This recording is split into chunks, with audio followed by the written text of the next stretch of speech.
I've said it before, and I'll say it again, Spurs fans. It is a good time to be a Spurs fan. Go Spurs go, 'cause the Giants stay. What is up, San Antonio Spurs fans? Welcome to TSR Sports. Doing an original video today about what the Spurs starting rotations should be. Our bench is deep, but I'm seeing a lot of different feedback on what the starting lineup would be, and I thought, let's talk about that amongst ourselves. I'm going to show a bunch of different lineups, give my 2 cents in the end on which starting lineup I think the Spurs will go with. While we're going over these starting lineups, I do want to let you know you're not going to see Carter Bryant, Kelly Olynyk, or Jordan McLaughlin in the starting lineup or in the main 10-man rotation. I think Carter's going to start his time off in Austin. His defenses look fantastic at times, but to get the minutes and work on his offense, start in Austin, get the playing time. Kelly will be as an as-needed basis.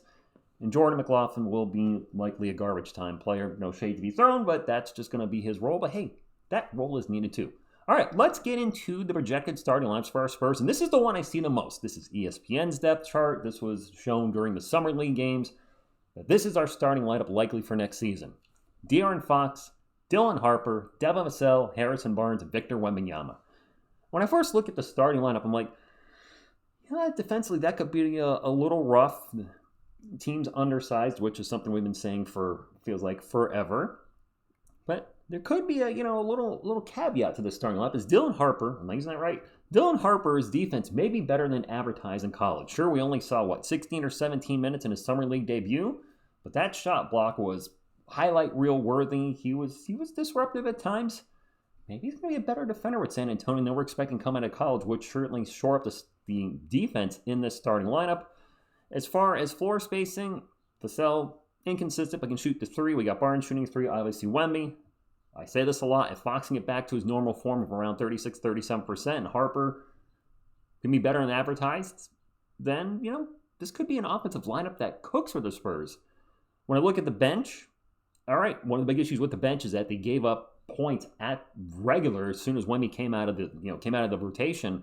This is a good defensive lineup. Sorry, Luke, I cut most of you off, but you got Luke, one of the best rim protectors, I believe, per 36 minutes in the NBA. Sohan's a strong defender. Champagne's no slouch. Castle has his ups and downs, but I think he's going to be a better defender this year. The weak link here is my man Keldon Johnson, essentially traffic cone on defense. Hey, it is what it is, but I think this could work. But my concern here with this rotation is the current rookie of the year and your 4th overall pick is I guess take it as a demotion to bench. I know, Manu Ginobili. I know. And then you got one of your core players in Jeremy Sohan coming off the bench too. Both players expected to be starters. Now, Castle's still going to get his minutes off the bench. I fully expect him to get 30 minutes if this situation plays out. But I don't know if I'm down with this rotation. Luckily, we have a whole bunch more to go over. Rotation number 2. We've now swapped out Harper and Vassell. They are now on the bench, and you got Castle and Sohan getting promoted to the starting lineup. Again, we've got 2 solid defenders in the starting lineup in Sohan and Wemby. Castle possibly will be a very, very good defender this year. We should have some decent rebounding with this lineup as we have some size with both Barnes and Sohan being at least 6'8". I can't tell if Sohan's 6'8 or 6'9". I see different heights for him, but we got some size out there.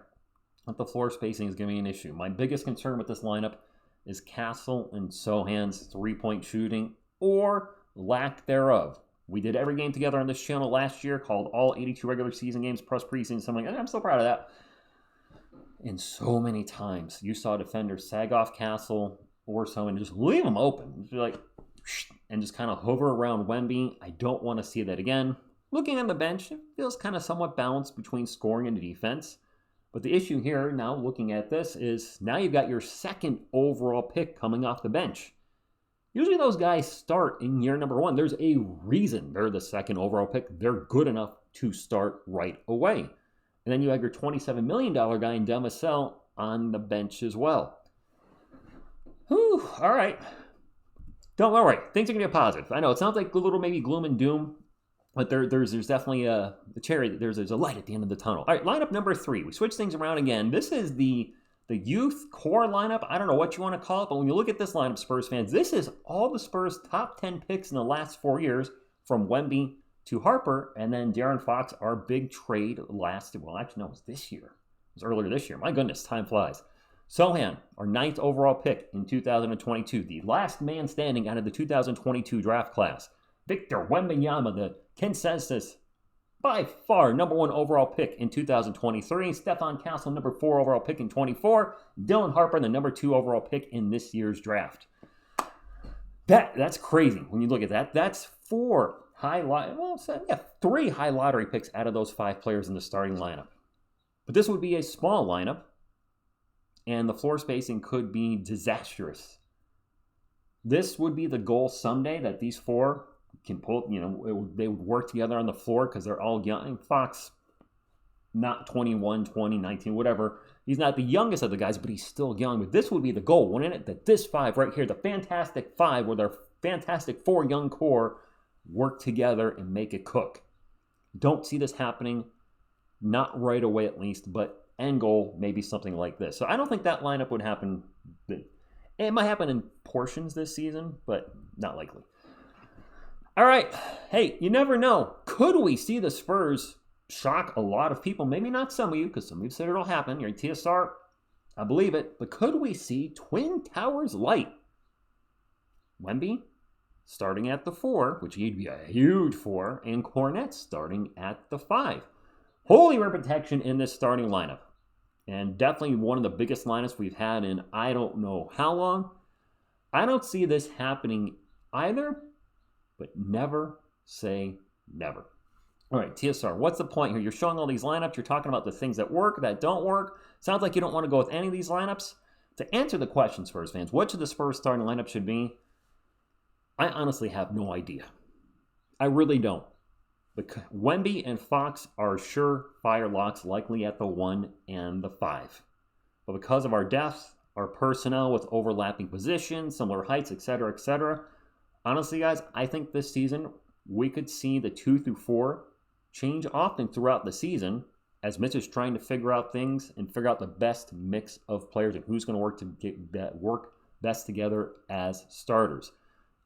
You could see minutes stagger a lot. You could see Wemby, maybe Cornet start, then one comes out, and then one. Yeah, I think they're going to stagger things a lot. I certainly expect Castle, Harper, and Fox to each get at least 30 minutes per game, as there's a 3 little-headed guard marks there.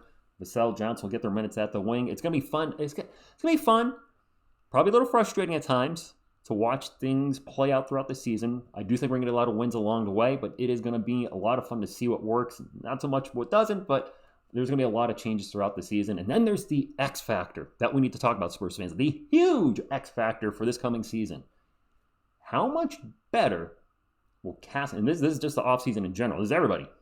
How much better will Castle and Sohan be after this offseason? We are seeing them put in the work on a regular basis.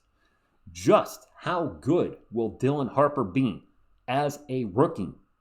Just how good will the Fox to Wemby connection be when they have an offseason to work together and a healthy De'Aaron Fox? He was injured all last season. Will Sohan be better not playing center Sohan and point guard Sohan? Will we actually see him reach maximum Sohan-ness playing in position? There's a lot of questions going into the season that we're not going to have answered right now, but this is why I say it's such a fun time to be a Spurs fan, because we haven't seen the ceiling on a lot of our guys. Think about what our team went through last year. The head coach, the greatest head coach in Spurs history, maybe the greatest head coach of all time, goes down, Game 5, Game 6? Who the hell is ready for that? Nobody. Chaos. Complete chaos. Cats and dogs living together. Mass hysteria. I am so pumped for the season. I truly believe we're going to be better than advertised. 50 wins. I'm calling it. I say it every video. Not every video. Most of it. 50 wins playoffs. If you believe that Wemby is the guy, that he's the next David Robinson, Tim Duncan type player for the Spurs, this is year number 3. When you look at the guys around him, how can we not be a playoff team? If we're a lottery team again, something has gone terribly wrong, barring injuries. I'm excited, Spurs fans. I hope you are too. I really think we're going to cook this year. And there's going to be little frustrating moments as Mitch is trying to figure things out. But I think our players are good enough. Our best players are good enough to help get us through that. I really do believe that.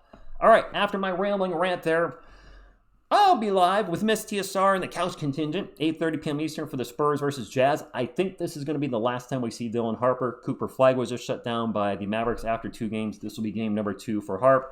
Fully expect him to play tonight, then be done. Ace Bailey did not play last night for the Jazz, so I'm hoping he plays tonight, and then maybe he gets shut down too. So I'm excited for tonight's game. Hope to see you in the chat. Drop a comment down below. Do you agree with me? The starting lineups might be a little fluid throughout the season as Mitch is trying to figure things out and tinker with the lineups. Maybe it'll depend on who we're playing. If the team against us is playing a small ball lineup, maybe we switch it up and start a small ball lineup. If they're going huge, maybe Cornette and Wemby start. So one thing I love is we have depth. We have a lot of depth, and we can change things up as needed.